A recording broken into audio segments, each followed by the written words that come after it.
کہ ہم اپنے آبا و اجداد جیسا کہ نواب نجیب الدولہ اور نواب شجاع الدولہ کے نقش قدم پر چلتے ہوئے کچھ ایک عظیم اتحاد کی مثال قائم کریں گے مملکت خدا دادہ پاکستان میں، لیکن یہ محسوس ہوتا ہے کہ ہم نے وہ موقع گنوا دیا ہے اور اب پاکستان مختلف لحاظ سے اپنے خلفشار کا شکار دکھائی دیتا ہے۔ یہاں پر برائیاں جنم لے چکی ہیں۔ یہاں پر پاکستان میں اگر دیکھا جائے تو بڑی بڑی اختلافات ہو رہے ہیں جو کہ مملکت کے لیے بالکل اچھے نہیں ہیں، اور جس سے محسوس یہ ہوتا ہے کہ آہستہ آہستہ ایک بڑی جنگ ہمارے اوپر مسلط ہونے جا رہی ہے، جس سے یقینی طور پر محسوس یہ ہوتا ہے کہ چین فائدہ اٹھا سکتا ہے۔ جیسا کہ ہم یہ بات سمجھ سکتے ہیں کہ پاکستان کے شمال مغرب میں اگر ہم گلگت بلتستان کی بات کریں تو چائنا کی نظریں اس وقت ہیں اس علاقے پر۔ یہ گلگت بلتستان کا علاقہ آپ لوگوں کو اس تصویر میں نظر آ رہا ہوگا، یہ اسکردو کا علاقہ ہے۔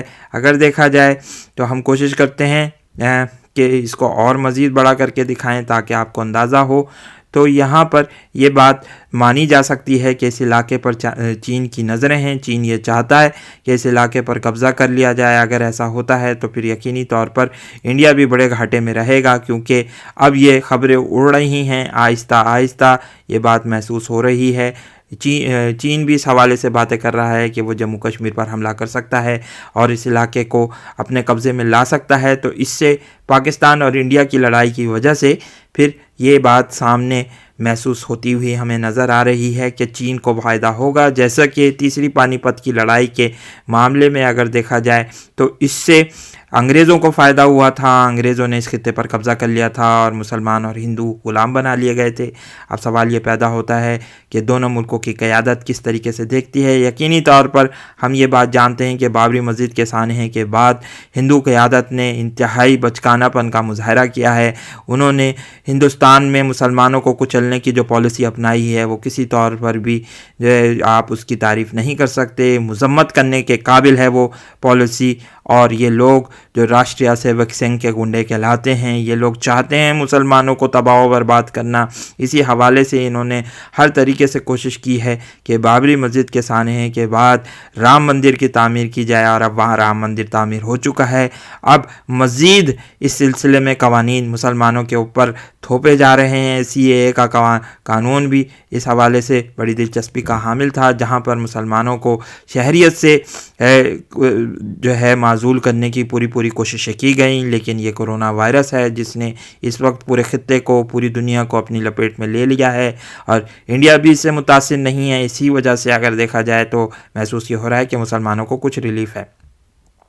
آئیے اب آخر میں اس ویڈیو کی حضرت امام مہدی علیہ السلام کی قیادت میں جو ایک بڑا غزوہ ہند ہونے جا رہا ہے اس کے متعلق احادیث کو پڑھتے ہیں، دیکھتے ہیں کہ کیا لکھا ہے۔ ہم نے سنن نسائی کو کھولا ہے، یہاں پر آپ ان احادیث کو پڑھ سکتے ہیں۔ یہ کتاب الجہاد کے بابت یہ احادیث آتی ہیں جو کہ بہت خوبصورت احادیث ہیں، جن سے یہ بات صاف محسوس ہوتی ہے کہ حضرت امام مہدی علیہ السلام کے ظہور کے بعد غزوہ ہند نمودار ہوگا۔ اس لیے کسی صورت بھی ہمیں یہ بات نہیں کہنی چاہیے کہ پاکستانی قیادت جو ہے کوئی غزوہ ہند کا آغاز کرے گی۔ ہاں یہ ضرور ہے کہ پاکستانی قیادت کے سلسلے میں اگر یہ بات کی جائے کہ یہ ابتدائی لڑائیاں غزوہ ہند کی طرف لے جا سکتی ہیں تو شاید کوئی یہ بات اتنا کہنا غلط نہیں ہوگا، لیکن غزوہ ہند جو رسول اللہ صلی اللہ علیہ وسلم جن جنگوں کی پیشن گوئی کی ہے، جس غزوے کی پیشن گوئی کی ہے، وہ حضرت امام مہدی علیہ السلام کی قیادت میں لڑا جائے گا،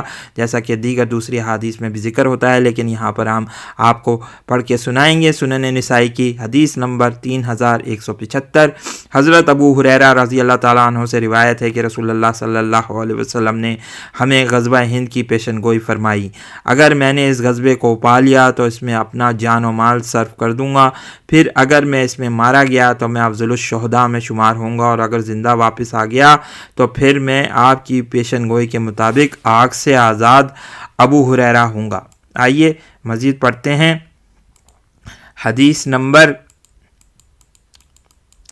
3176 حضرت ابو ہریرہ رضی اللہ تعالیٰ عنہ سے مروی ہے کہ رسول اللہ صلی اللہ علیہ وسلم نے ہمیں ہندوستان پر حملے کی پیشن گوئی فرمائی، اگر میں نے یہ موقع پا لیا تو میں اس میں اپنی جان و مال خرچ کروں گا، پھر اگر میں اس میں شہید ہو گیا تو میں افضل شہید ہوں گا، اور اگر زندہ واپس آ گیا تو میں آگ سے آزاد ابو ہریرہ ہوں گا۔